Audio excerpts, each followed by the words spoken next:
My chief was amazing. He's about 6'3", 240 pounds. He played linebacker at Fresno State. He put me through hell week. And I did deployments with him, and I always wanted to prove myself worth him. And he would every once in a while, he'd give me these amazingly powerful moments of wisdom. And he would say, hey, sir, be imperfectly at the front. So I had this image that I needed to be like George Washington and Napoleon. And I could get to the front when I was perfect. And he's like, hey, we can't wait for you to be perfect to be at the front. That's where you want to be. That's where you're called. Go as you are. Trust the rest of us. Learn from the moment. Our kids can't wait for us to be perfect, to be there. They don't need perfect parents. They already have one. They need parents who are imperfectly at the front, cradling them softly in the broken leather that we are. If you would like weekly content that builds your faith and helps you walk out all that God has for your life, subscribe and be a part of LifeFamily. I love being with y'all on Father's Day. I just talked to my kids. They're up in Dallas right now, and we just got back from Colorado. There's an amazing camp called Sky Ranch, and they have this wonderful military week. And I got to be up there with some really wonderful military families, and it was so interesting to me to see how God just shapes the days and prepares our hearts for stuff like this. I have these 3 amazing daughters, right? I have Maddie, Grace, and she was born while I was over. I don't have a father. My father died when I was young. So becoming a father was the scariest moment of my life, right? And she's blue-eyed and beautiful, and she thinks the world is wonderful, and she's got a huge heart. And then Lily Claire is my number 2, and she looks like her mom. My bride is Armenian, and she has this beautiful ethnicity, and Lily Claire is athletic like her mom, and she's got a smile on her face and murder in her heart all the time. It's great. And then we have the 11-year-old redheaded nightmare, and she's like my little Kim Jong-un. I'm not worried about her. I'm worried about everyone around her. She's a phenomenal leader, loves life, loves horses and hockey, and we got called in this parent-teacher conference the other day, and those are all, you walk into those with some trepidation, and the teacher's like, Clint, I just want you to know that Sutton is such a leader. I'm like, oh man, thank you so much. Like, sometimes she held her hand up, she goes, she's leading everybody the wrong way. I need you to, all right. And I love my girls. You can learn a lot about being a man from a woman. And Sutton, the redhead, I remember this about 6 years ago. She's like, Dad, will you come to show and tell? I'm like, absolutely. You're the first daughter asked me to come to show and tell. You're officially my favorite child. Love it. I'll be there. She's like, I got a question for you. I said, yeah. She said, you were a SEAL, weren't you? And I said, yes, it was. She goes, I've never seen you spin a ball on your nose. I was like, I'm sorry, what? She's like, well, that's what SEALs do. They spin balls on their noses. I'm like, no, that's a circus SEAL. I was a Navy SEAL. She's like, well, what do you do? I'm like, we're pretty cool. Jump out of planes, save the world, Charlie Sheen's played this at least 3 times, and she's like, but you don't know how to spin a ball on your nose. I'm like, well, no, she was so disappointed. She's like, oh. So my bride comes home from Bible study that night, and I'm in the bedroom, I'm spinning a ball on my nose. She's like, what are you doing? I said, I don't have time to talk about this. I got 2 days to figure out how to spin a ball on my nose. Because we just want to matter, right? We want to matter. We want to use the time that we've been given. I look at this kind of Forrest Gumpian life I've led, and I kind of distill it, and I try to learn from it, right? And for me, there's 4 maps that matter most. There's the ball field, the battlefield, the boardroom, and the breakfast table. For me, the ball field was a literal place. I had the great privilege of playing at the United States Naval Academy, and I got to play with men who loved the game so much that they were willing to serve afterwards just to prove someone that they could perform at that Division I level, right? I was on the battlefield. For me, the ball field was a literal place, and now it's more metaphorical. It's being able to perform at a high level mentally and physically with the days that I've been given. The battlefield was a literal place where I got to walk among mighty men and women and do great things and try to keep up with these incredible people. But now the battlefield is being able to protect those whom God has entrusted to me. Remember the boardroom, and the boardroom is where I try to provide for those God's entrusted me. And the most important map of all is the breakfast table. Being able to lead a family that makes Christ famous and that matters to others. And those are the maps that I've been on, and now what I get to do is I get to mine the ball field and the battlefield and the boardroom for things that matter on the breakfast table. And we all have this breakfast table map, and we're born into one. And sometimes that can be great, and sometimes that can be a challenge, and it can be incomplete. And then we decide to build one. And we take those things we had or we didn't have, and we weave them in or we leave them out to the breakfast table we're trying to build. And because this is Father's Day, I want to mine those maps that matter and share with you some things I've learned along the way. I love the David and Goliath story. I love it. Everybody loves the David and Goliath story. You know, in my life as a guy who's lived on the ball field, on the battlefield, in the boardroom, what I learned is the Bible was always the perfect playbook for all of those. We can go to the Bible to learn about battle. The very first special operations mission was in Genesis, where Abraham went after Lot. And what we see in battle through the lens of the Bible is we see this reduction in force and this increased confidence in God. You know, David took a census and Solomon took a census and God was pleased with Solomon and he was mad at David. And why? It was because Solomon was a stewarding king. He was a ruling king. David was a conquering king. And David was trying to assign confidence in battle to the numbers of spears and swords that he had. And God was like, when have you ever won because of that? You've always won because of me. You look at Gideon, who's constantly reduced forces and the number goes down. And you know, if you're Gideon, like you love the Lord, you're like, hey Lord, I want to follow you. And if you make this fleece wet, that'd be great. I'll take that as a sign. Then God makes the fleece wet and he's like, all right, cool, God, if you can make that like dry now. Like I just want to I can't remember what I said. It's not about you, it's about me. Can't remember what I said, you know. Battle teaches us the truth. One of the great stories of the Bible is David and Goliath. It's always been one of my favorite ones. As a guy who's not a very talented person, I'm not a very talented person. You know, when I left college and went to the NFL, then I went to the NFL and I went to the SEAL teams. And when I went through training, there were about 260 guys that said they want to be a Navy SEAL. 250 guys, I want to be a Navy SEAL, I want to be a Navy SEAL. And at the end, there's just 12. There's 12 of us left. And I'm amazed by that now. Like, how is I one of those 12?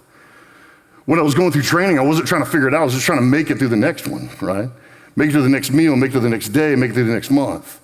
Now I'm older and I get to spend time with leaders and businesses and churches and families. I've kind of mined that experience for how did I make it? And the reason I made it, you know, there's two reasons I made it. One, we were lucky. We didn't get hurt. We were loved a certain way. We were led a certain way. We were given certain opportunities. And I know what you're saying. Luck is the marriage of hard work and circumstance and opportunity. And you're right, it is. But of those three, we only own one. We only own the work. Circumstance and opportunity are the same for everybody. And the church at work takes those things on. The church at work takes on differences in circumstance and differences in opportunity. That is a church in motion, right? But we look to the story of David and Goliath and we find ourselves in those parts. The second reason we made it is 12 of us never forgot why we were there that day. So remember what we had to do. We remembered why we were there. And the Bible always tells us why we're here. Make Christ famous, right? I'd go into work that day and they'd say, hey, you're going to run 14 miles a day. And I'd raise my hand. I'm like, I'm sorry, I thought you said 14 miles because I'll give you all a second to process this. I'm not a runner.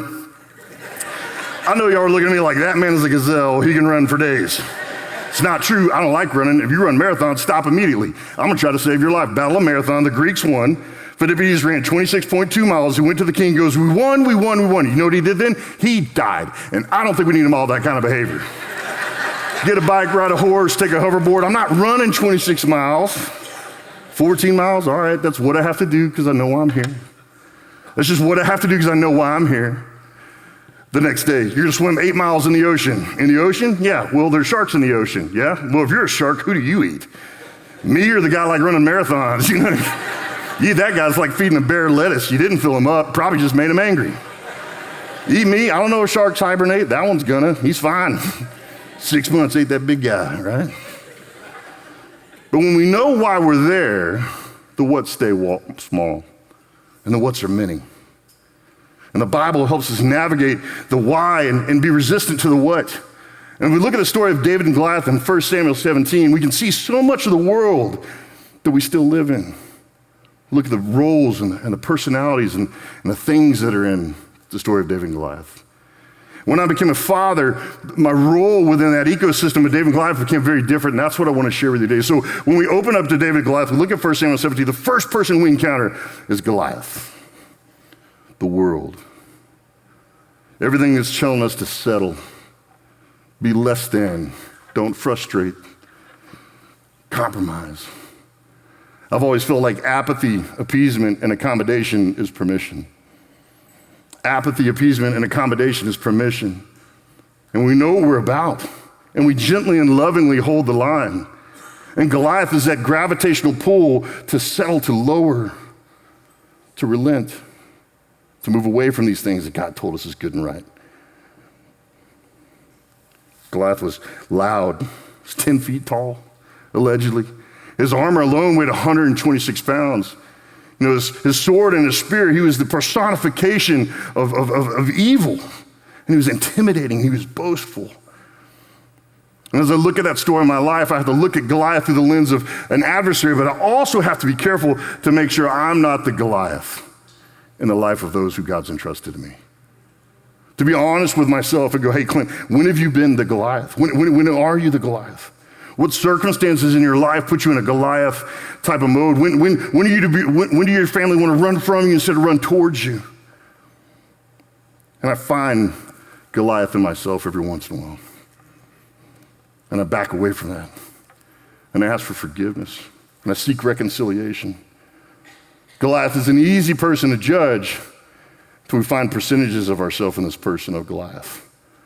So the first person to remember in David and Goliath is to not be that. And when we find ourselves being that, to stop and ask forgiveness and seek reconciliation, right? And then we have David. And I was young, I thought David was amazing, and he is. He's a man after God's own heart. And David was the personification of virtue and goodness, and as I got older and I kept reading the Bible, the more and more I identified with David, not because he increasingly became perfect, but because he became more human to me. And David was courageous. He was faithful. He was chosen. He was gifted. He was impulsive. He was reckless. He was brash. So often, David had to unwind problems that he created. And I'm not encouraged by that, but I'm made to feel normal and I'm made to feel human by the fact that you could be David and still be a man after God's own heart. David was impulsive. He was brash. He was reckless. He was courageous, and he was returning. He always came back. You read in the Psalms, and David always talks about who's after him. He's like, these people are after me, and I didn't even do anything. I'm like, nope, you didn't get Uriah killed, and you didn't hook up with his wife. That's totally, that you didn't do anything. David often did stuff that made people mad at him. And he would complain, and he would lament, and then he'd always go back, but nevertheless, God. But God is, was, always will be. The more I know David, the more I'm comforted by David.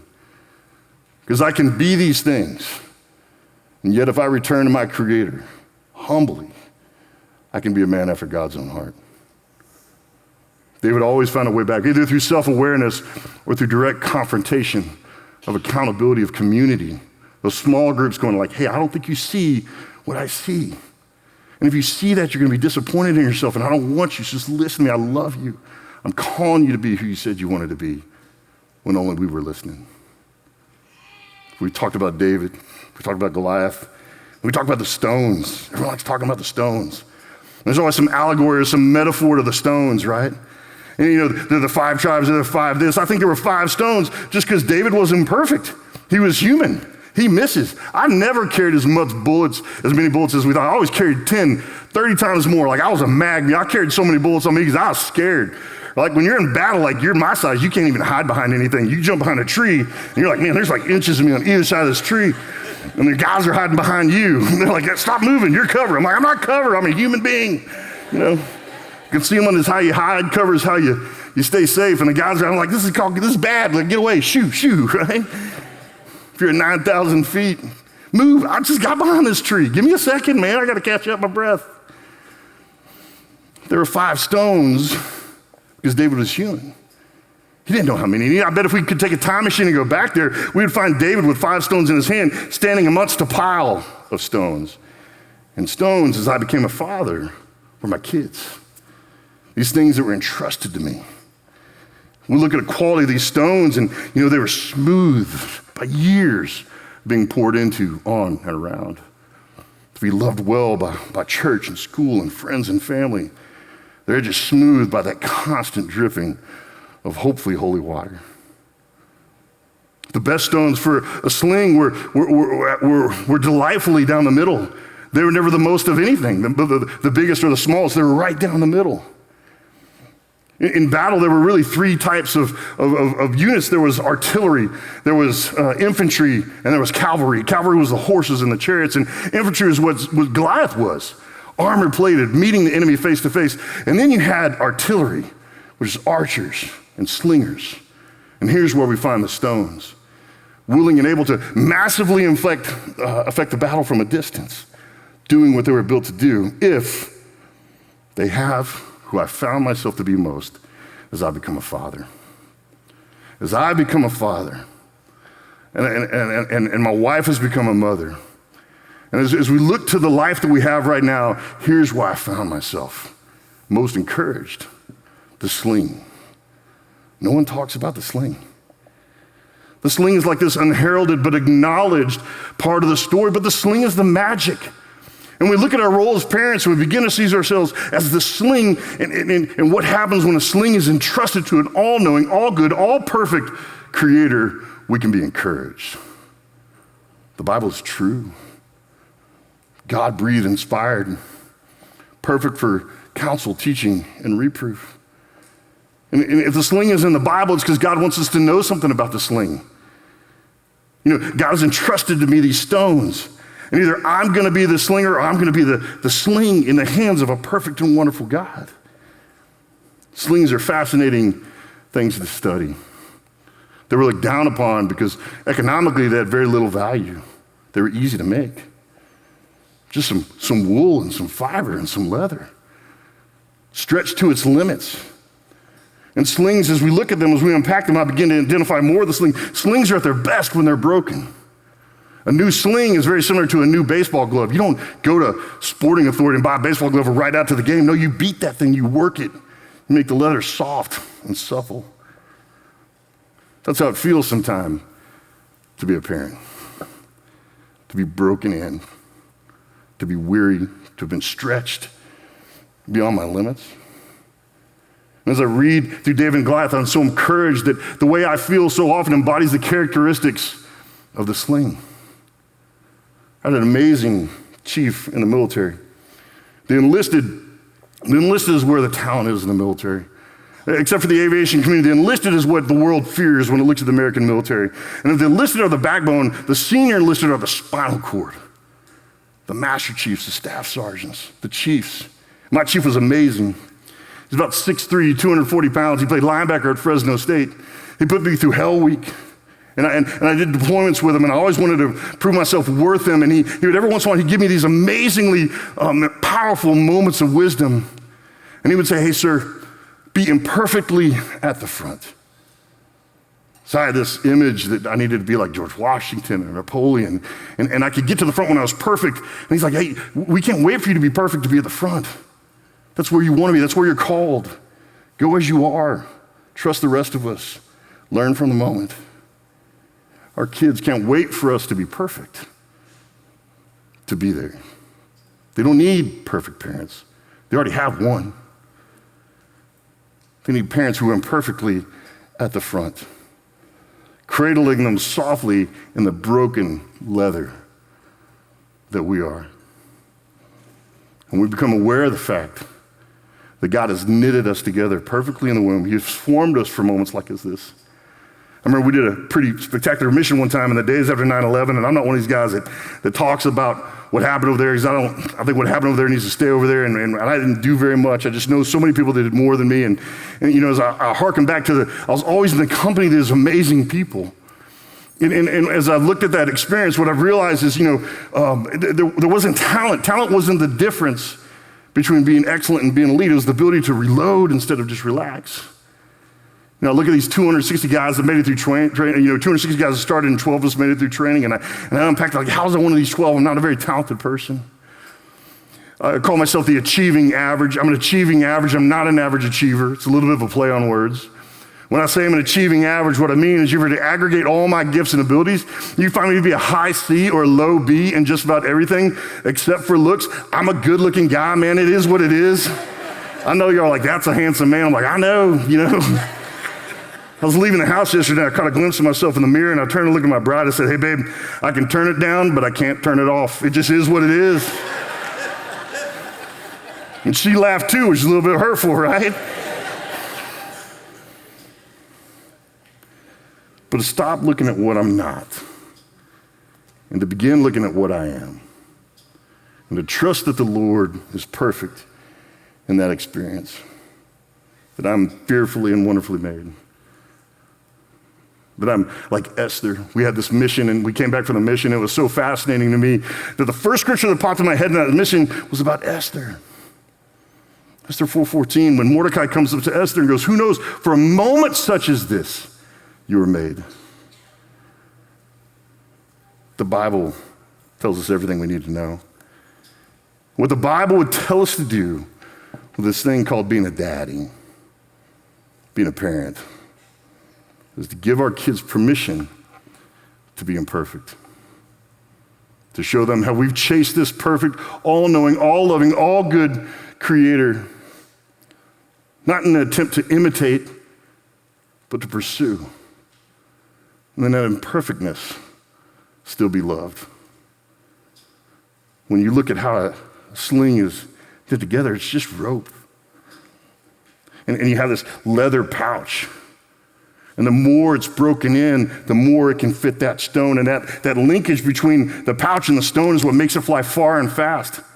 You can make an argument that the more broken you are, the better you are at being a parent. You can accept that stone for who and what it is. You can bring it close. You can intimately load it with energy and the direction that your life has taught you. I love how we said it earlier today.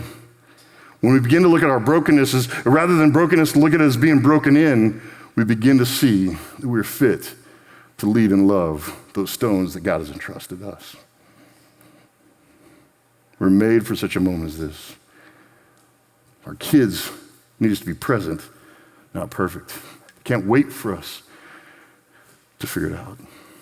When we embrace them, we go to them with who and what we already are, scars and stories all, we give them the life that God's given us. For me, there's a difference between being excellent and being elite. When you do anything, you have 5 outcomes. It's either bad or it's average or it's good or it's excellent or it's elite. And if it matters to you, if it's our passion or profession, we should want to be somewhere between excellent and elite. And for me, the difference between being excellent and elite is are you done or are you not done yet? Are you reloading or are you relaxing? When we use our time, we embrace the stones that have been entrusted to us, who and what we are already. We're reloading. I used to have this saying. I buried my father when I was young, and I went to the Naval Academy, and I had to find this saying that was just mine. I used to write it on my knuckles. The saying was, hold fast, stay true. It's right on my knuckles, HOLDFAST, STAY, Terry, for every game, for every mission, before I do anything that matters to me. And here's what it means.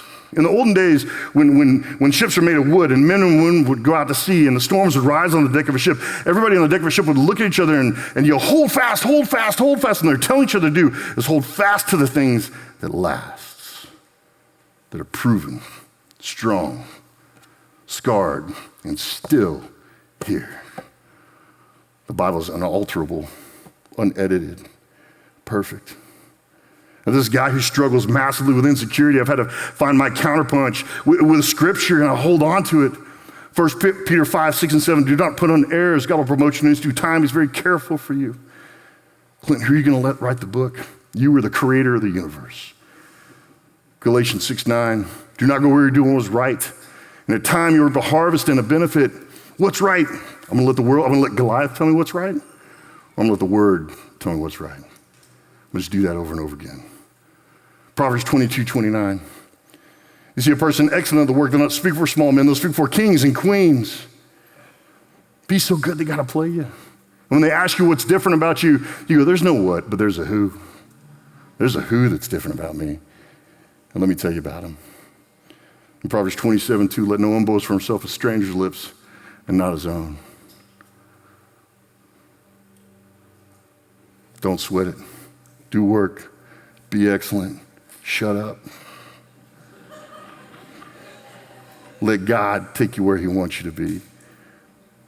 Be this perfectly broken in, stretched to its limit parent.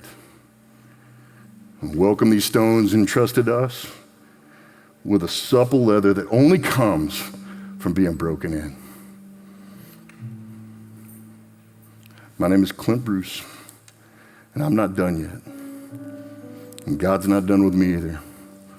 Hold fast, stay true, and I'm thrilled to see what God does with slings like you. Happy Father's Day. Hey, thank you for being a part of service today. We hope that God's word met you right where you are. We hope you took something that's going to help you move forward in God's best for your life. We want to hear from you. There's a link right below this video you can click on. Send us a note. Let us know what's going on in your world, where you're watching from, maybe even how we can be praying for you. We love believing God with you for God's best in your life. You can do that by clicking that link, sending us a short note. Hey, maybe also you've made a decision to follow Jesus recently. That excites us. We celebrate with you. We want to hear from you. We want to know what God is doing in your life. You can text the word follow to 22999. We'll respond back with a link that you can click on. Go to our website. We have some great next steps for you, how to move forward in that decision that you've made to follow Jesus. Whether it's water baptism, whether it's getting in a life group, or maybe even planning in God's house right here with us in Life Track. We know whatever that next step is, God has great plans for your life, and we want to be a part of seeing all of God's best fulfilled in your heart and in your life. We hope you're doing awesome. We can't wait to see you next time. If you don't have a home church, we want to invite you to be part of LifeFamily. Remember, you belong here. We're so excited that you've joined us today. Join us again next Sunday or anytime throughout the week. You can subscribe to our channel and hit that bell for notifications so you never miss a service. We're so excited you joined us today.